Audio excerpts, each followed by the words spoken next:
राधे राधे दोस्तों, हमारे चैनल में आप सभी का स्वागत है।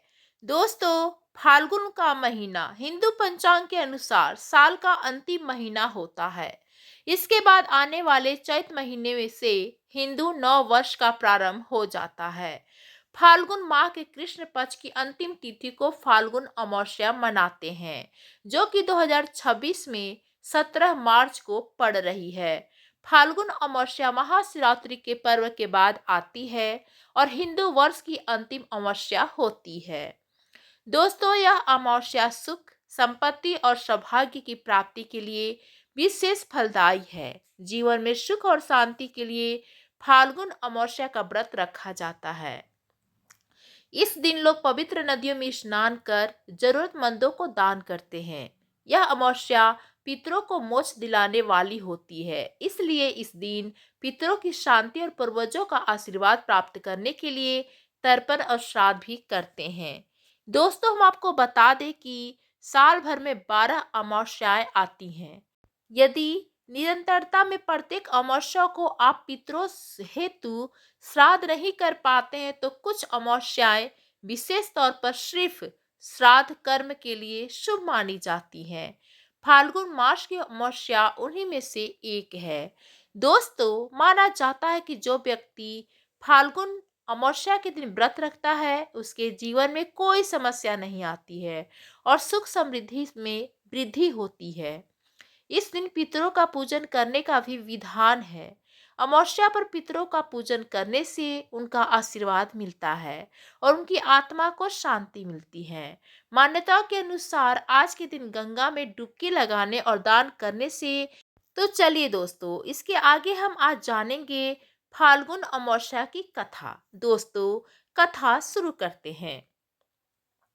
एक दिन ब्राह्मण परिवार था, जिसमें पति पत्नी और उनकी एक पुत्री थी। उनका जीवन सामान्य चल रहा था। वर्ष बीतते गए और पुत्री भी धीरे धीरे बड़ी होने लगी। बढ़ती आयु के साथ उसमें स्त्रियों के गुणों का भी विकास होने लगा था। वह अत्यंत सुंदर, सुशील और सर्वगुण संपन्न थी, लेकिन गरीब होने के कारण उसका विवाह नहीं हो पा रहा था। एक दिन उस ब्राह्मण के घर एक साधु महाराज पधारे। ब्राह्मण पुत्री की सेवा से साधु महाराज का मन बहुत प्रसन्न हुआ और उन्होंने कन्या को लंबी उम्र का आशीर्वाद तो दिया, लेकिन यह भी बताया कि उसकी हथेली में विधवा योग्य है। इस बात से चिंतित होकर ब्राह्मण परिवार ने साधु से उपाय पूछा। तब साधु ने कुछ देर विचार करने के पश्चात अपने ध्यान के आधार पर बताया कि कुछ दूरी पर एक गांव में सोना नाम की धोबिन जाति की एक महिला अपने बेटे और बहू के साथ रहती है, जो बहुत ही संस्कारों से संपन्न तथा पति परायण और निष्ठावान है। यदि यह कन्या उनकी सेवा करे और इसके विवाह में वह महिला अपनी मांग का सिंदूर लगा दे, तो इस कन्या का विधवा योग मिट सकता है। साधु ने यह भी कहा कि वह महिला कहीं आती जाती नहीं है। यह बात सुनकर ब्राह्मणी ने अपनी बेटी से धोबिन की सेवा करने की बात कही। अगले दिन कन्या प्रातः उठकर सोना धोबी के घर चली गई और फिर प्रतिदिन वह धोबिन के घर की साफ सफाई और अन्य सारे कार्य कर अपने घर वापस आ जाती थी।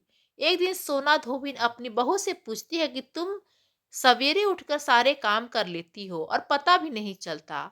तब बहू ने कहा, माँ जी, मैंने तो सोचा कि आप ही प्रतिदिन उठकर सारे काम खुद ही खत्म कर लेती हैं। मैं तो देर से उठती हूँ। इसके बाद दोनों सास बहू निगरानी करने लगी। कौन है जो सवेरे ही घर का सारा काम करके चला जाता है? कई दिनों बाद धोबी ने देखा कि एक कन्या प्रातः घर में आती है और सारे काम करके अपने घर चली जाती है। जब वह जाने लगी तो सोना धोबिन उसके पैरों पर गिर पड़ी और पूछने लगी कि वह कौन है जो इस प्रकार छुपकर उसके घर में काम करती है। तब कन्या ने साधु द्वारा कही सारी बात बताई। सोना धोबिन पति परायण थी, उसमें तेज था, इसलिए वह इस बात के लिए मान गई। सोना धोबिन के पति थोड़े अस्वस्थ थे, इसलिए उसने अपनी बहू से अपने लौट आने तक घर पर ही रहने को कहा। सोना धोबिन ने जैसे ही अपने मांग का सिंदूर उस कन्या की मांग में लगाया, उसके पति की मृत्यु हो गई। थोड़े समय बाद उसे इस बात का पता चला। वह घर से निर्जल ही चली थी, यह सोचकर कि रास्ते में कहीं पीपल का पेड़ मिलेगा तो उसे भौरी देकर उसकी परिक्रमा करने के बाद ही जल ग्रहण करेगी।